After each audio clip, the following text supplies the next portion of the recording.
I am Naresh Jain, Managing Director and Chief Executive Officer of Zikitsa Healthcare Limited. Our head office is based in Mumbai with operations in various other states. So, emergency medical services have evolved over the last century. It's been almost 100 years when the number 911 was prevalent in US, where anybody could access emergency services, not just healthcare, but even reach out to the police, fire, and other emergency services. We've seen many drastic changes in the way this sector has evolved over the years. You have 999 service available in UK. France also have their own EMS. Practically all nations across the world now have some kind of a centralized EMS network where a citizen can access the services in the shortest possible time, either through a phone call or where recently with the advent of smartphones, a lot of applications are available where without any human intervention and on the click of a few buttons, emergency medical services are made available to any citizen in the shortest possible time. In fact, going forward, we will see not just ambulance being used for providing ambulances, providing pre-healthcare services, but even doctors, nurses, healthcare professionals could also be reached in the shortest possible time to tackle any kind of emergency. Obviously, we have seen there are a lot of challenges for an ambulance to reach any place of a emergency, healthcare emergency, and because of the congestion on the roads and highways and things like that. So we have various other modes of transportation like bike ambulances, and with the advent of further improvements, we have seen you could immediately access a nurse or a doctor who is in the vicinity through a click of a couple of buttons on a mobile app. So emergency medical services is just not about ambulances. It is spreading across various other channels where you could access and you can access help to tackle any kind of medical emergency. In India, ambulance services were prevalent for the longest years. Most of the ambulances were in a rundown conditions, which was to be manned by basically a simple driver without any trained medical professional being on board the ambulances. But over the last 15-20 years, we have seen many changes, drastic changes, wherein the quality of service has improved drastically. We have seen a network of ambulances being accessed through a centralized call center number, or very recently now you can access the services through a mobile app, wherein if a few click of buttons you could avail an ambulance services.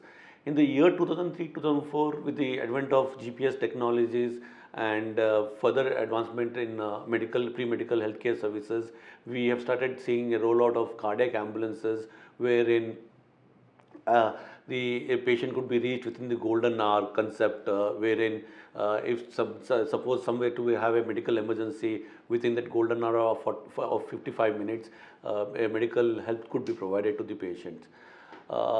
In India, the public health is majorly funded by government resources, and in the year 2007-2008, with World Bank backing and their prodding, we had seen the rollout of 108 services across many states in India. I believe Patna as a city was the first to implement an EMS system in India, wherein there was a centralized call center number and the ambulances were connected to the call center through mobile GPS and through mobile phones. Over the years, many states rolled out these 108 services, and now with the advent of technology, we have seen many advancement in this sector. Now we have seen a lot of bike ambulances being rolled out in places like Chhattisgarh, where there are not enough motorable roads, or boat ambulances being rolled out in Orissa, where the distance through if it to be accessed through road would have taken much more longer as compared by water transport. So we've seen a lot of advancement in the way pre-medical health services have evolved in India, and I see a lot of developments coming in this space, because with more number of data being collected in terms of GPS and various other sources, we see a lot of improvement coming in pre-healthcare medical services. The idea is to reach the patient in the shortest possible time with all medical services, to stabilize the patient in the shortest possible time and transfer him to the next available appropriate hospital so that if required, he can be provided medical services in this shortest possible time. The challenges that I see in this domain is like are not just very particular to pre-healthcare medical services, but in general to healthcare services, where in India we don't have enough spending on healthcare services, and as a result, we don't see that kind of infrastructure that we have as compared to like Western countries. Just to give you an example, in London ambulance services, the Greater District of London have about 750 ambulances, whereas in the state like Maharashtra we have 900 ambulances. So if you look at London city and if you compare with Maharashtra in size of geography, I would assume that Maharashtra would be at least 50 to 100 times. But with that kind of resources, if we are to be deployed in India, we will see a lot of changes in pre-medical healthcare services, and that will also reduce the infant mortality or the maternal maternity death rates in India. India has one of the highest IM and MMR rates, and with more investment coming in this sector, we would see a drastic change in controlling this kind of deaths, which can be avoided by further investment in this sector. So we started Zikitsa Healthcare Limited. I mean, we are a group of 5 professionals with educational background in US, where we had seen these services being provided in the shortest possible time. In fact, there's a story to this, why we launched these services in India. One of our co-founders' mother, when she was in US, she was able to get into an ambulance within the 7 minute of encountering a medical emergency. 2 months later, my another co-founder, whose mother was in Cochin, she had a medical emergency in the middle of the night, and my friend was struggling to find the ambulance number where he could access the ambulance and move her to a hospital so that she could be provided healthcare services in a timely manner. After waiting for 2 hours, he was not able to get hold of an ambulance because the ambulance service provider on the other side used to ask for a pre-deposit before he could move his ambulance.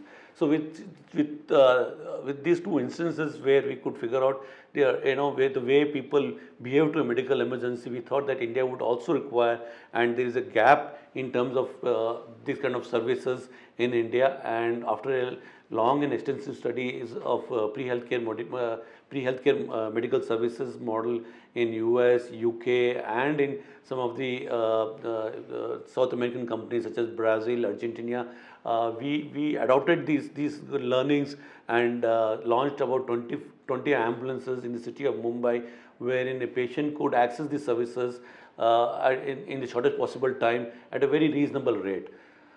Over the years, we have seen the sector has grown manifold, and with the availability of public funding for these kind of projects, we have seen the rollout of 108 and 102 services across many states in India. Practically all states, to the last count, about 31 states have 108 services available, where anybody could dial this number and ask for an ambulance. We are present in about 5 to 6 states, and going forward, we look forward in going to many other states and offering our services and improving upon our services so that we can reach the patient in the shortest possible time. So just to give an example, how pre-medical health services can make a difference to life and death. In the year 2007, when Mumbai blast had occurred, we were the first one to reach about 4 locations at the various railway stations, even before ambulances from other hospitals could reach in. This was only possible because we were operating through a centralized call center, and a pedestrian had called us as soon as he had witnessed the train blast. Going further, during the Dussehra 2018 train accident in Amritsar, we had about 8 ambulances reach the spot within about 8 minutes flat from the time we received the call at our call center. So this is the difference that could make in terms of deploying technology and trying to reach the place of mass casualty in the shortest possible time.